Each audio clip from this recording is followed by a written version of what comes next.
Hello students, firstly I would like to congratulate all of you for qualifying an important stage of your life, that is your 10 plus 2 examinations. Thereafter I would like to welcome all of you to your new level of your career, that is your graduations. Graduations आपकी life का बहुत important part होता है because they decide the path that you are going to follow in order to achieve your dreams. आप अपने dreams को जो fulfil करने के लिए जो एक पाथ को फॉलोअप करते हो, उसी को ध्यान में रख करके हम अपनी ग्रेजुएशन को क्या करते हैं, ऑप्ट करते हैं. Since this is our first interaction, I would try to brief of myself as well as the course as well as the curriculum that you are going to study in the next 3 years. Since you all are BCom students, so I will try to brief up what BCom is. So BCom stands for the concept of Bachelor of Commerce. It is an undergraduate degree that is related to more of commerce related subjects. A Bachelor of Commerce degree is designed to provide the student with a wide range of managerial skills while at the same time building competency in a particular area of business studies. अगर हम BCom level के बच्चों में बात करते हैं तो सबसे ज़्यादा खास बात क्या होती है कि जो बीकॉम का प्रोग्राम होता है ये हमारा क्या होता है, मोर कॉन्सेंट्रेटेड होता है towards the commerce. To commerce का मतलब क्या होता है, the part where the trading is done with the purpose of profit earning. जब हम प्रॉफिट अर्निंग के पर्पस से किसी भी काम को करते हैं, ऐसी कोई भी एक्टिविटी, और उससे डील करते हुए अगर हम उसमें स्टडी करते हैं, उसमें स्पेशलाइजेशन लाने की कोशिश करते हैं, तो we can call ourselves as an UG students of BCom.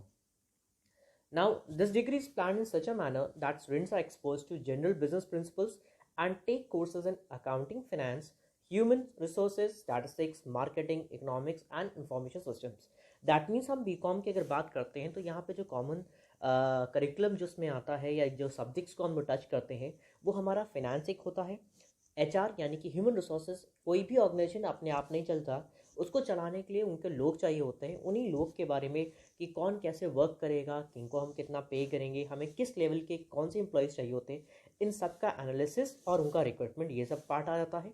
As well as with that includes the statistics, क्योंकि ऑब्वियसली आप फ्यूचर इज अनसर्टेन, तो we need some statistical data so that कि जो फ्यूचर में uncertainty का amount है उसे हम क्या कर सके, एलिमिनेट करें. Since commerce most of buying and selling, तो आपको मार्केटिंग को हम इसको एलिमिनेट नहीं कर सकते. एंड इकोनॉमिक्स का भी काम ये होता है, प्राइस डिटर्मिनेशन कह सकते हैं, और we can say economics more dependent on the concept of demand and supply, तो आपका इकोनॉमिक्स का भी पार्ट इसमें टच होता है. And the last part is the information system, that means more of communication. आप कह सकते हो बिजनेस कम्युनिकेशन का पार्ट आता है, आपका मर्केंटाइल लॉ, बिजनेस लॉज, जो भी वगैरह सब पार्ट्स होते हैं, all these combined together to form a course called BCom. Now the one important thing that is this puts the degree at par and an excellence of other degrees in business and management, good communication skills, interested in problem solving and inclination towards teamwork and time management. That means अगर हम बात करते हैं इस case के लिए, तो इस केस में जो बच्चे ज़्यादातर गुड कम्युनिकेशन स्किल्स वगैरह को फॉलो अप कर सकते हैं वो बीकॉम के लेवल पे क्या कर सकते हैं, सबसे ज़्यादा अच्छे से कवर अप कर सकते हैं. इंटरमीडिएट कोर्स, अच्छा इसकी खास बात क्या होती है कि यहाँ पे क्लास 12th में आपके पास क्या होना चाहिए भाई, कौन कौन इसके लिए अप्लाई कर सकता है. क्लास 12th में या तो आपने कॉमर्स स्ट्रीम से आपने पढ़ा हो, अगर साइंस साइड का स्टूडेंट हो तो उसके पास मैथ्स होना मैंडेटरी है, किसी और स्ट्रीम का स्टूडेंट है तो उसके पास इकोनॉमिक्स होना क्या हो गया, mandatory. That means commerce, maths या फिर इकोनॉमिक्स होगी तो ही आप क्या कर पाओगे, बीकॉम कर पाओगे. नॉर्मली हम बात करते हैं मैनेजरेबिलिटी हमारे यहाँ 50% होती है class 12, on very much sure कि हर कोई उसके अबव क्वालिफाई कर ही जाता है, तो सारे ज़्यादातर स्टूडेंट्स हमारे बीकॉम के एलिजिबल कोर्स होते हैं. Minimum for the reserve section is 33%.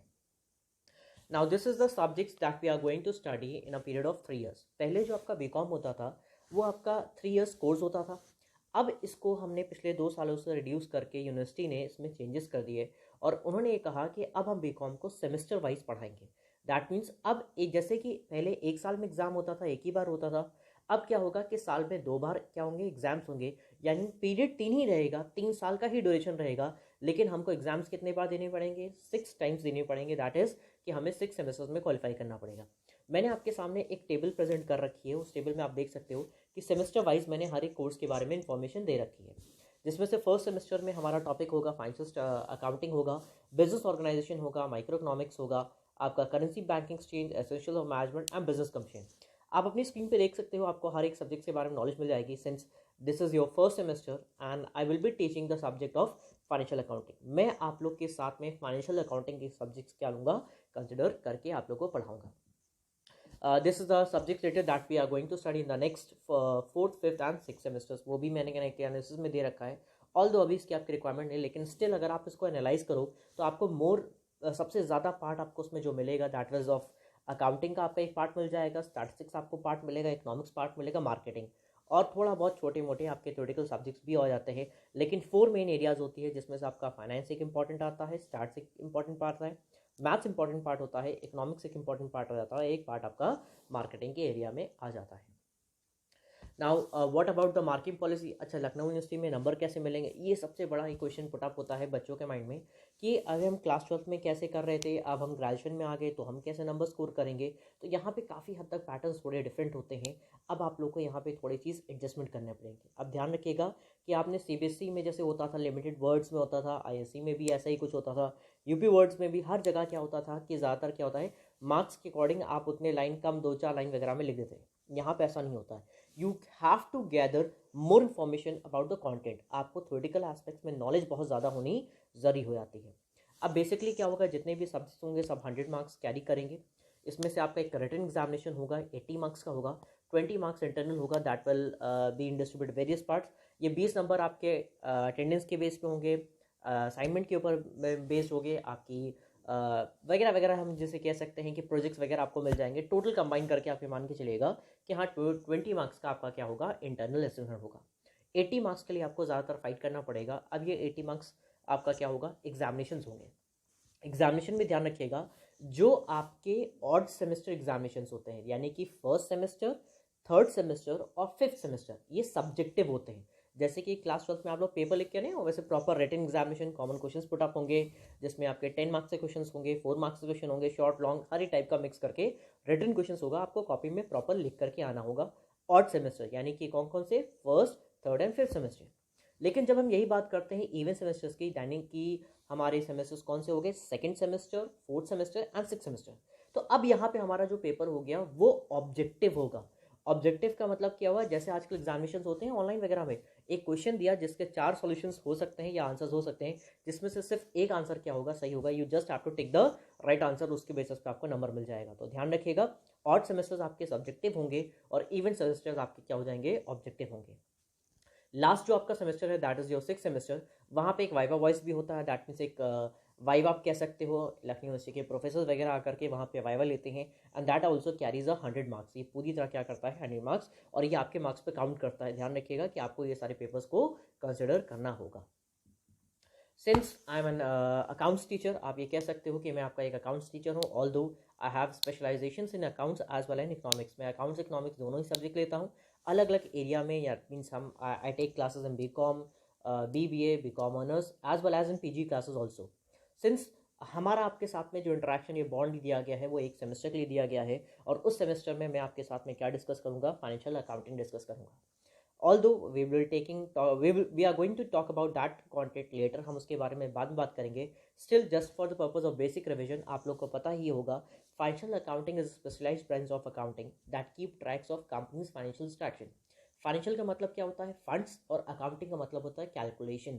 जब कंपनी अपने फंड्स के लिए कैलकुलेट करती है, उसे कंप्यूट करती है और उसका एक ट्रैक रखती है, हिसाब रखती है, तो उस चीज़ को अगर हम जब एक सिस्टमैटिक ब्रांच के फॉर्म पे स्टडी करने लगे तो वो हमारा क्या पार्ट बन जाता है, फाइनेंशियल अकाउंटिंग बन जाता है। Now what is the course of financial accounting. बच्चे भैया हम कहेंगे हमें पढ़ना क्या है, क्लास 12th में तो ये कोर्स था, अब हमारे पास क्या क्या कोर्स आएगा। तो ध्यान रखिएगा जो लखनऊ यूनिवर्सिटी का कोर्स होता है ये 4 यूनिट्स में डिस्ट्रीब्यूट होता है। रिटन एग्जामिनेशन 4 यूनिट्स का मतलब क्या होता है कि जो आपके लॉन्ग क्वेश्चंस होंगे वो आपके इन यूनिट से आएंगे। तो आपको याद रखना होगा कि हर एक यूनिट को आपको पढ़ना पड़ेगा, लेकिन ये कह सकते हो कि आपके पास कई बार ऑप्शन हो सकता है कि यूनिट 1 का सारा पार्ट आप ना कवर करो, अगर थोड़ा पार्ट भी कवर करो तो भी आपका 100% कोर्स कवर किया जा सकता है। ये एक थोड़ा सा एडवांटेज होता है यूनिवर्सिटी लेवल में। क्लास 12 में ऐसा नहीं होता है, क्योंकि जितने चैप्टर्स होते हैं, लेटेस्ट से 24 चैप्टर्स हैं, तो आपको 24 चैप्टर्स प्रिपेयर करने पड़ेंगे और हर एक से कुछ ना कुछ क्वेश्चंस पुटअप होंगे।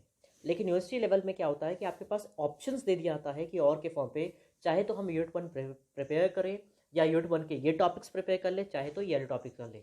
वो हम आप लोग के साथ में डिस्कस करेंगे कि आप किन किन चैप्टर्स को सबसे ज़्यादा अगर प्रिपेयर कर लोगे तो आपका काफ़ी हद तक पार्ट कंप्लीट हो जाएगा। Since this is just an orientation class, तो मैं ज़्यादा अभी फाइनेंशियल अकाउंटिंग के बारे में बात नहीं कर रहा हूँ, सिर्फ एक डिस्कशन था हमारा आपका, तो मैं उसी पे भी स्टिक रहता हूँ. The first thing is that in unit 1 that is basically of introduction to financial accounting.